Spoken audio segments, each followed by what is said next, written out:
we're going to start off is, I'm going to ask each of the different panelists to share some insights on their setup and their experiences for about 5 minutes each. Yep. Should we start with Park Chan first then? Ladies first then. Okay, ladies first then. Cheryl first then from MyTeksi.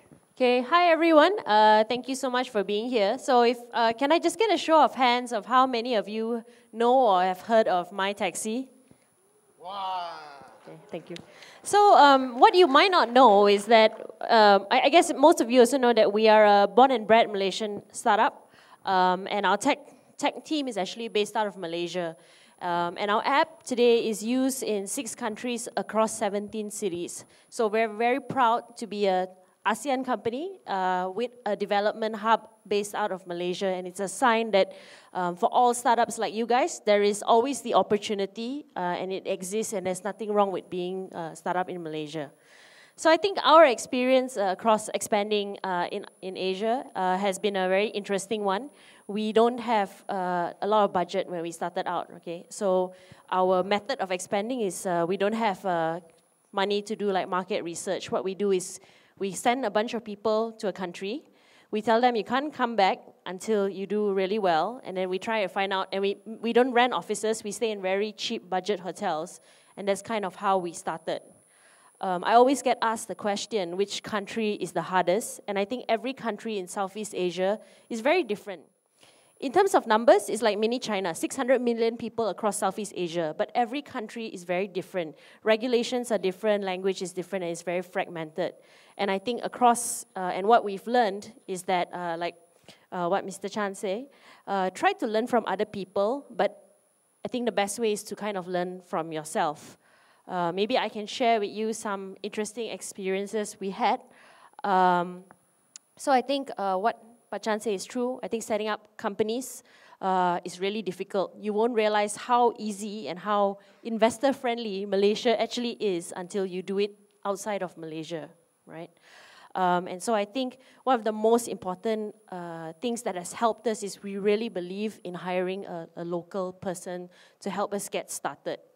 But even that, I think when you start up in any other country outside of your home country, you kind of need to be prepared for the unexpected and sometimes for the worst. I think there have been several countries that we went in because, we got an MOU that says we're going to work with you. And when we hire the people, we rent the office and we get there, they refuse to return our calls. So I think what he says is really right. You kind of need to have a bit of really strong cash flow, and you have to really be prepared that these are the things that can happen, and try not to take too long lease on rental and things like that, because there's really a lot of things that can happen, and you might have to just pull out if you don't have enough money. So maybe I can share a bit more later, but I'll give... All right, I'll pass it on to Tim from Nafnang first, because Park Chan has talked about 20 minutes, and we will go into Park Chan after Tim, right? So, Tim? Hi, everyone. Okay, I'll go about telling you a bit of our experience when it comes to going regional from Malaysia.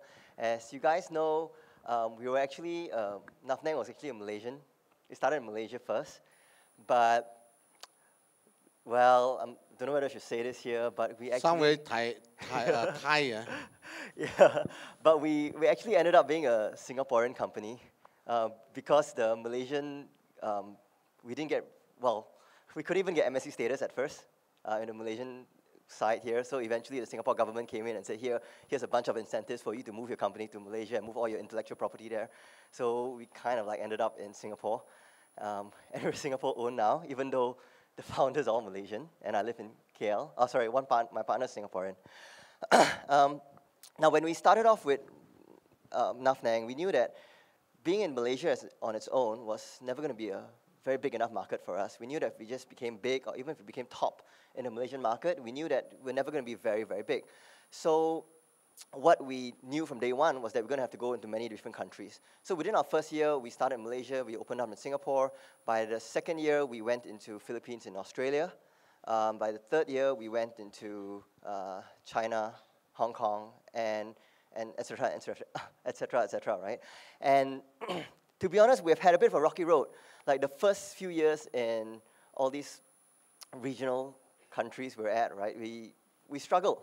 You know, we spent money, we hired staff, we set up offices there, we got revenue, but you know, we never made, for a lot of them, we actually never really made that much money. Or for some, at best, maybe we kind of like broke even or made a small profit, which wasn't great for us. And we learned a lot of things along the way, being burned here and there, which I think I can probably go into later on. But so happens that this year, after so many years, this year was the one year that kind of proved to us that it was all worth it. Because this year, you guys know the Malaysian economy is a bit slowing down a bit here and there. But as a group, we are still registering like 35–40% growth year on year, even at quite a, and most of our growth comes from overseas. And today, about 60% of our revenue is actually from outside Malaysia, which puts us in a good position and which makes us look back and say, okay, you know, it was worth all the stress and all the troubles. So today we are in 7 different countries around the region with 170 staff in offices all around the region. Okay, thank you. Okay, Park Chen. Okay, since we are talking about war stories, so I would like to, I always love using Sun Tzu. Sun Tzu, the first 2 principles, number 1 is what? Know yourself, know your enemy. Second is know the terrain, know the weather. I think is very accurately if you can adopt his principle. Now, know yourself means, as I mentioned, know your company, when, why, what, all the W, 5W, and 1H, how you go into this, okay? Now, since I'm talking about know yourself, just now, quite elaborate just now, I would like to share with you how about knowing your enemies. Now, enemies, if you are going into foreign country, it includes the local people behavior. All right, the country that you're targeting in, okay, their behavior, who are your local competitors, who are the international competitors. You also need to know their financial strength, right? And I can tell you, if you think you are very big, if you go to countries like Philippines and Indonesia, you can be very, very, very small, all right? So if you don't know your competitors, that's where you don't know how to go and compete with them. And let me share with you some of the behavior of competitors in countries like Indonesia, Philippines. We make a great breakthrough in Philippines because our strategy is we're working on strategic alliance. Strategic alliance means we work with the big company like SM Group, Ayala Group, the Ramkha Group. These are all the big group. You know, SM Group basically dominate all the shopping mall and property in Philippines, not just Manila. So if you want to go against them, let's say you got a very good mapping shopping mall or whatever, advertisement, push advertisement, mobile apps, you think you want to compete with SM Group, I tell you, you will be totally wrong because people like SM Group, they might not beat you in terms of product competitiveness, might not beat you on the product features. Politically, they can make sure you disappear. I mean, we can laugh. Do you know that I refuse to meet up with Teslim? Teslim is the next in line to take over the father. Because I've been doing a lot of research. First, you see, as I mentioned, Sun Tzu always say, know yourself, know your enemy. Who are you to bargain with Teslim? They are the richest family in Philippines. I think even the president need to listen to Teslim. And you think, I'm just a small kucing kurap, can negotiate? You just ask yourself, your bargaining power, where is your bargaining power, okay? That's why know your competitor is very important. Then know the terrains. Terrains, I always refer to market. Know the market that you want to target in, the behavior, right? Who are your consumer? How these people buy? If you go to a market like in Vietnam, if you do some business related to transaction, online, digital transaction, you collect money online, you're dead because credit card penetration is only less than 1%. 95% is COD. You know, Vietnamese, they got all the time riding bicycle, deliver goods, wait for you one day, wait for you to pick up the goods, and wait for you to pay. And that's part of their job and part of their culture. So are you going to break their culture and you ask them to change? As Chinese say, 品性難移. So second thing is, know the terrains means government, the law. This don't play the fool. Right?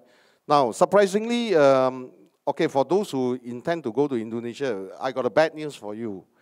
I just attended the ASEAN American ICT Summit in Jakarta 2 weeks ago.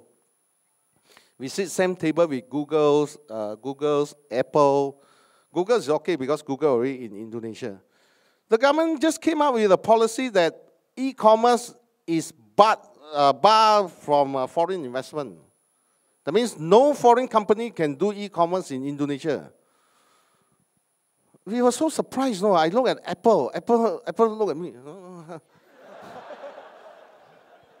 I said, crazy. Then I asked PKPM. PKPM is like MDEC. PKPM means BKPM. So their ABC is pronounced as ABC, following the Dutch. So even PKPM representative, the director of business development and so forth, he also don't understand why this policy being announced, okay?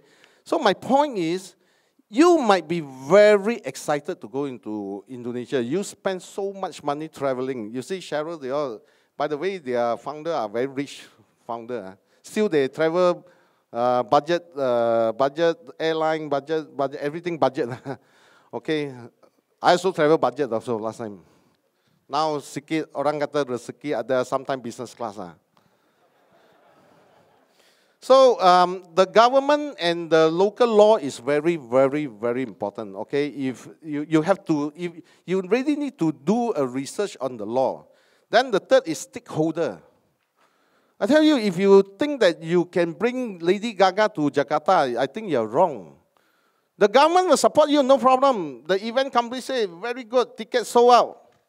Everybody, you get all the sponsors, the moment, but the stakeholder, the agama, something, they start to demonstrate, nggak bisa.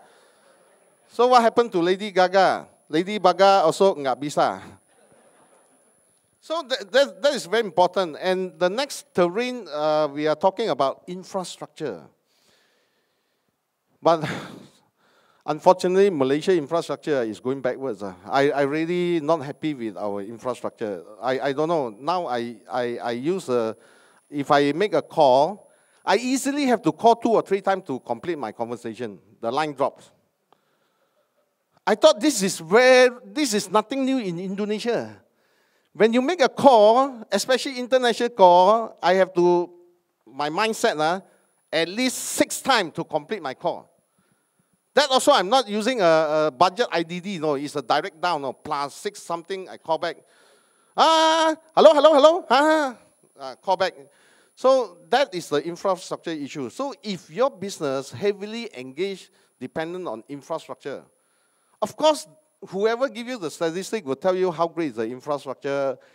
The point is, if Malaysia, such a small country with so many telco, we also have this problem. Just imagine if you are in country as big as Indonesia. So that's very important. Of course, the weather. Zung Zhu said about weather, all right? I think weather also very important. You ask the ladies and see. Sometimes lady weather no good, kita juga susah, no? You all didn't get the joke,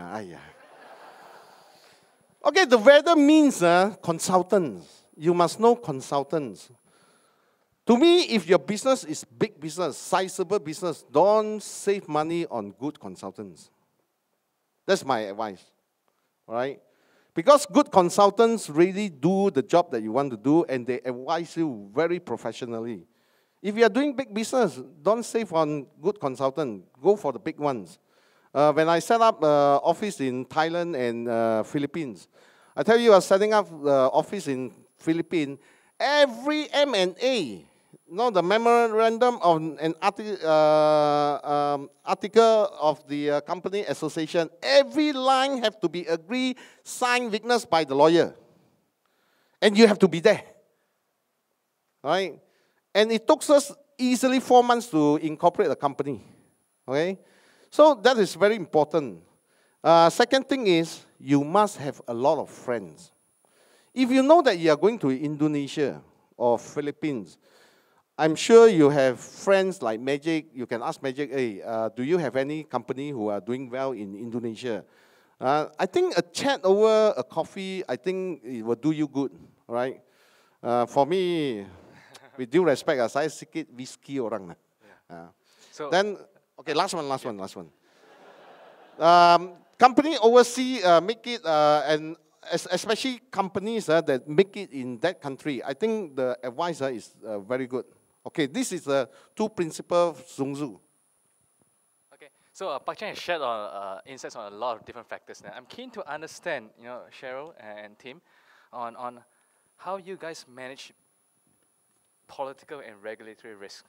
Yeah, given that the companies that you work in or work on are in relatively different industries.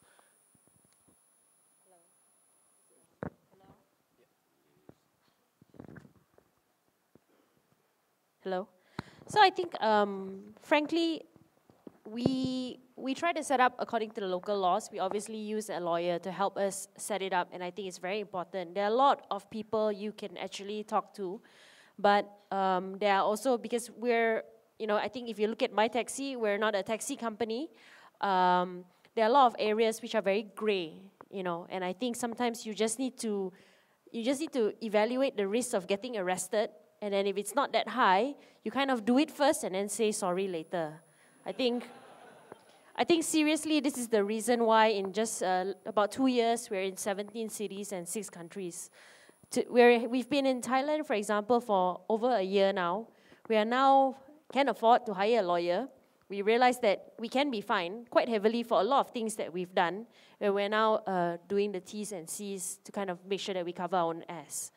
But because we do operate in a very gray area, and I think a lot of you guys, when you start up your companies, there will be, you have to really just sometimes just go ahead and then sort of like say sorry later. I think at the end of the day, if you're doing good business, right, you're doing something that, so in our case, we are actually improving public transportation.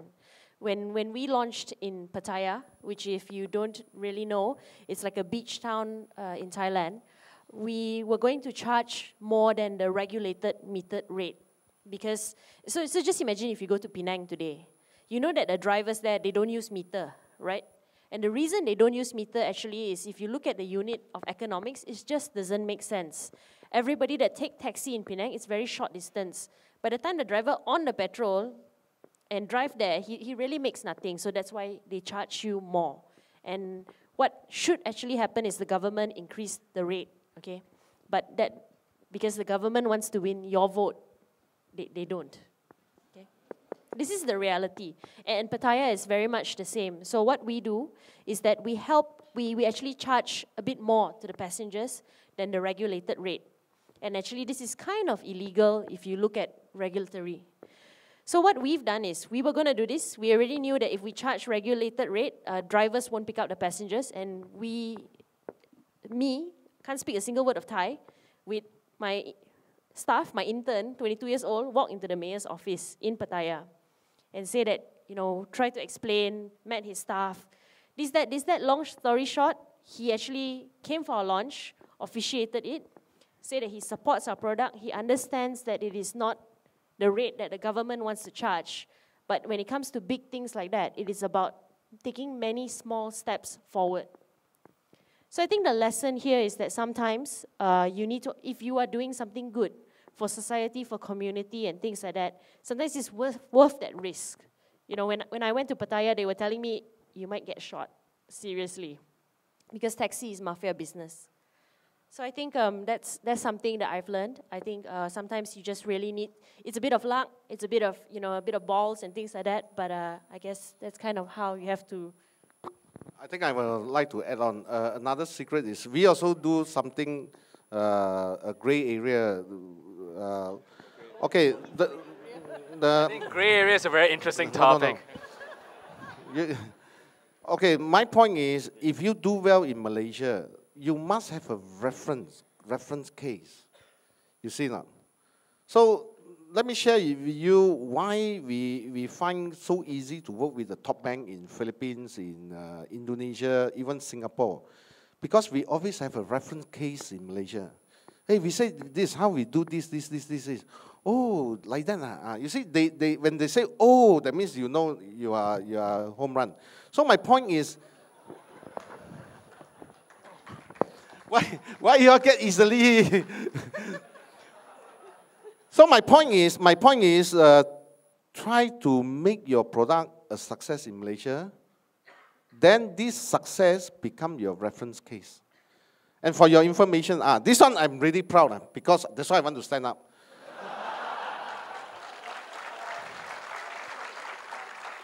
For your information, you think our technology is no world class. I tell you, Malaysian create a lot of technology. You see, Naflang, I don't know why he couldn't get MSA. Now he's in regional, such a big company. A lot of our technology is actually world class, I tell you. If you want to know, the one who provide for Malayan insurance in Philippines, the largest general insurance company online, is a small company from Penang. We actually brought them, and he said, hey, I want the business. So we brought them, and they are so impressed with his solution, and now it's doing fine. The transaction is coming in, and so on and so forth. And we see a lot of good technology, and that we are proud Malaysian. Well done, well done. All right, I'm gonna ask Tim then. So Tim, MyTeksi also Malaysian technology. iPay also Malaysian technology, 100%. All three Malaysian. So Tim, yeah, from regulatory affairs and from handling politics and government, what were your experiences? What were the pain points? What were the war stories? I guess we fall in a category when it comes to like going overseas, right? We fall in a category where in other countries like Indonesia, Philippines, Thailand, and basically almost every other country apart from Singapore and Malaysia, there are foreign ownership restrictions that we can't own a majority share. Does anyone fall into that, or does anyone experience something like that? Yes, no? Okay, so at first, when we first went into Philippines, right, we didn't know better. We just saw, okay, you know, a foreigner is not supposed to own more than, like, let's say, 40% of a company. So we just read the law, and then we just, okay, took it as that, and we just accepted 40% of the company, right? And that's because we weren't smart enough. Actually, not say we weren't smart enough, but we were too stingy to spend money on legal fees. You know, and because like the fees were like, you'll spend something like 100,000 ringgit just on legal fees to advise you how to set up your company there. And we didn't see the value there. So then, when we started going into other countries then, and as our company grew bigger and we started engaging law firms, and we started going to other countries like Thailand, for example, that has the same foreign ownership restrictions. And we learned that there are actually ways you can structure a company such that you technically own less than 51%, but you actually control the company. And you know, for that, lawyers can tell you many ways you can do it, how you can have different classes of shares for some countries, how you can have different voting rights attached to different kind of shares, and stuff like that. And looking back, honestly, I think that given the size of our Philippines business now, that 100,000 we saved was a big loss, as a big regret, you know, for having control of a company that we should have had control of. And of all the companies, that's the one company that we do not have majority control of, and that's one company that we like, kind of regret. So don't make siap lah. I mean, that's what I'm saying when it comes to like legal stuff. Yeah. Okay. So, well, to Tim again, how was it like when you first step out of your comfort zone to expand in the first market, where you know none of the founders could cover based on nationality? How was it like? Okay, this is a bit embarrassing lah. But fine, I'll tell you anyway, right? We started in 2007. I was a fresh grad, so I was like 23 years old. And so the first country we were going to go into was Philippines, and we had potential partners there that we're going to work with. So I told my dad and mom that I'm going to Philippines, and they were like, no, you know, people get kidnapped there and like ask for ransom and all that. Don't. So I said, no lah, that's the past lah. And then so they went to check with all the aunties and uncles and all that, and they all agreed, Philippines, no, don't go, right? So I'm like, but I gotta go, right? You know, there's an opportunity there. So I went to Philippines. I insisted on going to Philippines, and my parents insisted on coming along with me, just like parents sending the little boy to school on the first day of kindergarten, right? And embarrassingly enough, like when I went to meet all the potential partners that became our partners eventually, you know, like I kind of like told them like, hey, my parents are also around, you know, so if we're having dinner tonight, can I call my parents along too? And how about karaoke? Yeah. No, my mom wouldn't approve of that. That's what I'm talking about. Terrible, you. Yeah, so we went there, you know, with my parents. We had dinner and everything. And actually, my parents started getting along with my partners there because they were like, you know, from same generation-ish kind of thing. And today, my partner still jokes about it. Like 7 years on, they're like, yeah, I still remember the first time you came, you thought we were going to kidnap you or something, that you had to bring your parents. So that's how it felt. And really, there was, how else it felt was, there was a lot of excitement. Like, oh, we're opening a new market, you know, and like, oh, if we could do this well in Malaysia, this is how well we could do in the Philippines, this is how the size of the Philippines market. But the next few years came as kind of a bit of a rude shock for us. A lot of things like we didn't expect. Like, you know, what we find is that it's very different. You know, just because we're successful in one country or two countries, you know, it's, when you go into a third country, you almost start from scratch. So, you know, we struggled for the first few years, and it's only after literally after the third year that we started seeing good returns from the Philippines business there. Yeah. When you say struggles, was it more to do with business development struggles, or was it more to do with working through the red tape or bureaucracy and setting up the operations, or was it more to do with hiring the right kind of people? It depends on different countries. So, for example, China. China is one country where we decided, okay, we'll send a Malaysian dude there and an expat package to go to China. And he spoke Chinese, could read Chinese, speak Chinese, why not, right? Same, as good as Chinese, they can't even tell, right? So, actually they can tell, but so I thought, okay, that sounded good in theory. And this guy, you know, was pretty good in Malaysia, so I thought he'd bring the same results there. So we sent him there, and we struggled. For 2 years, we lost money. And I can tell you very frankly that I think in China alone, and this was like quite a number of years ago, 4 or 5 years ago, in China alone, we kind of lost, I think we lost a couple million ringgit there. And that's not money that we raised or anything. That's money we actually earn ourselves and reinvest into the business. You know, so it's actually money that, in order to lose that money, we need to make that money. And you know, it's money I could use to buy a Ferrari or something, but we lost it all, right? And I was just about to shut down the China office. You know, I pulled the guy back, and I flew there to Beijing, and I said, okay, guys, it's done. You know, I'm sorry, we've got to shut you down. And then the local team there just said, no, why don't you just give us a chance? Just give us a bit more money, just 150,000 ringgit, 300,000 RMB or something, just a bit more money, just as a buffer, and we'll turn it around. And so what we did then is that we said, okay lah, just a last tranche of money I'm going to give you guys. The local team took it over, right? And this was the local team that was under this expat guy, and we let them do everything their own way, the China way. And yeah, and the China way was a culture shock for us, because honestly, do you know that Chinese companies have 2 sets of books, one for the internal and one for the government to see, the tax authorities to see? And that even Indonesia also same. Yeah. Yeah, and even if your company is losing money, you got to show a profit one way or another. Somehow you must show some profit, otherwise the tax department will come and really properly investigate you to make sure that, you know, you're not doing anything wrong and cause a lot of trouble and here and there. So when we first heard that, even our accountants, and our accountants are all like KPMG, EY people, right? They all were like, no, this is illegal. It's fraud, right? So we didn't know these things, and when we let the local people handle it, they handle everything their way. My goodness, in a year, they turned around the business. They 4 times. They grew their revenue like 4 times, right? And they suddenly turned a huge profit. So you know. Those were the right set of figures then. Yeah, those are the right set of figures, yeah. Okay, I want to add on this because this is. Sorry, Warren, because I think you see this is definitely illegal, but being a foreign company, you must always distinct yourself from directly involved in the in the activity that is deemed illegal. That means you have to structure the company in such a way, or you have to do in such a way that you are not related to that transaction.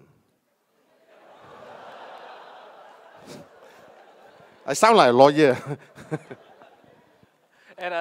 So Cheryl, building on that issue, how was it like, you know, when you guys first expanded into your second or third country?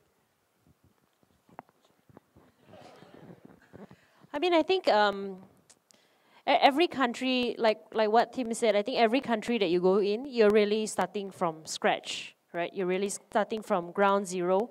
It's good to have a reference case, but honestly, while it helps, it's still very much starting from ground zero. In our case, we can't bring the taxi drivers that we have in Malaysia to Philippines, right? We need to actually go and physically recruit them all over again. So I think every time we do it, we realize that it's really hard work. But I think one thing that we've done really well is we've recognized, we have a playbook. So we look at what works in Malaysia. We then try it, we're very data driven. We then try it in other countries, and if it doesn't work, we kind of cross it out and then we move to the next one. So when we go to a country, we have a process that we look at on how we want to expand, and then we kind of just follow it through.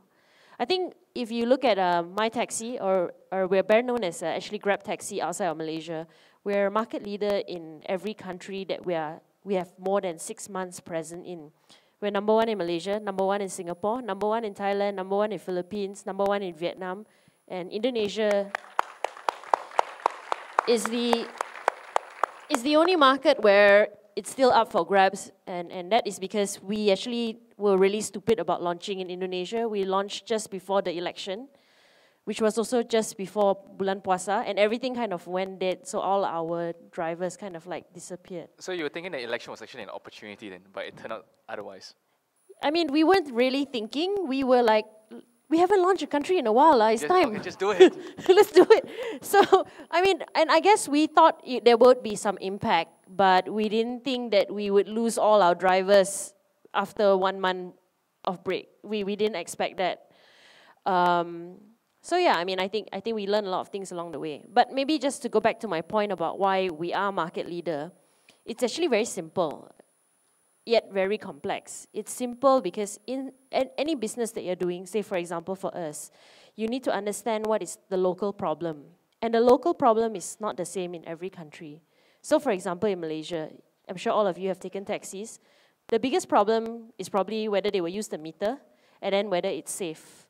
In Singapore, which we're also market leader, it's totally different. They always use the meter. The car is always clean. And you know, the driver is polite, right? And then if you look at Vietnam, the problem is nothing to do with that. Actually, it's so advanced that, do you know that their meter works when you open the door and sit on the chair, the meter turns on. Seriously. And then if you're getting out the cab, you need to get out, and the guy that's outside want to take a cab, he will wait for you to close the door because the meter will restart. And their problem is not about safety, efficiency, cannot get taxi. Their problem is nobody can afford to take a taxi. They take taxis to weddings. We try and drive or get a limo. For them, every day, their everyday transport is actually a motorbike, right? So I think for us, what has really helped us become number 1 is we really understand all these local nuances, and then we find a solution that is targeted at that problem. So in Malaysia, it's about safety. And this is where, when we are the most strict when it comes to recruiting drivers, we really want to check, we want to see your car, we want to see your car plate. We'll tell you up front that if police come to us, we are going to surrender you in. We got GPS to your house. So we're very strict about safety. We're very strict. If the driver overcharge you, they know that we will ban them. In Singapore, it's different. We actually, because we are a smartphone app, we close the radius. So you see actually less drivers on the app, but they are very, very close to you. Because for Singapore, it is, in Malaysia, our tagline is, I like it safe. In Singapore, it's, I like it fast. So we make it that way. And then in Thailand, it's a different problem. In Thailand, if you've seen Thai lettering, it's like in that squiggly thing, right? And a lot of people like you and me, we can't type that. We'll type the address in English. The driver will not know what the hell is that. And so we actually are heavily supported by a call center in Thailand that helps translate that address into Thai so that the driver knows what it is. So I think for us, a very big part of why we are dominant is really that. You know, we really try, we don't believe in one size fits all. The app looks the same, but there's a lot of other things related to operations and things like that we make different so that we can be dominant. And I think as long as we continue to do this and we don't ever forget how important it is to put the needs of your stakeholders first, I think we will continue to do well. So I think, well done. I think Cheryl has alluded to two very important points, in terms of the success of MyTeksi. Number one is a playbook, so that you can distill and aggregate all the feedback that you get from all the trials and errors in order to have a systematic way of doing things. And second thing is localization, then, in terms of tailoring to the requirements of the different markets that you're targeting. So Park Chan and also team, do you have anything else to add on top of that in terms of the single success factors? the one factor that allowed you to succeed in all these different markets. Okay, show of hand, who will be going into overseas market? Who wants to go into the overseas Who market? wants to go into overseas market? Everybody, come on. That's the raw magic, right? Okay, my question to you is very simple. If the worst scenario set in, do you mind to be based in that country? Now show all your hand again. Now, just now everybody leg also want to show, now nobody want to show. Whoever who show your hand that if things goes wrong, you will be there, I think that is a key for founder. The key to succeed in overseas countries. Because I never see a war being won without a general.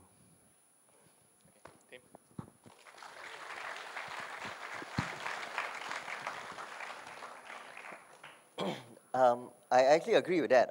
With personal experience as well.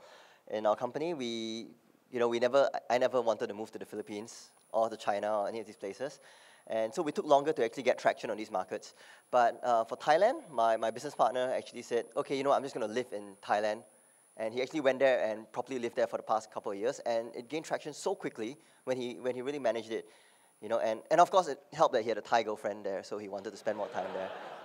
I mean, proper girlfriend, not... My partner is not married, and he's marrying this Thai girlfriend now. So, yeah.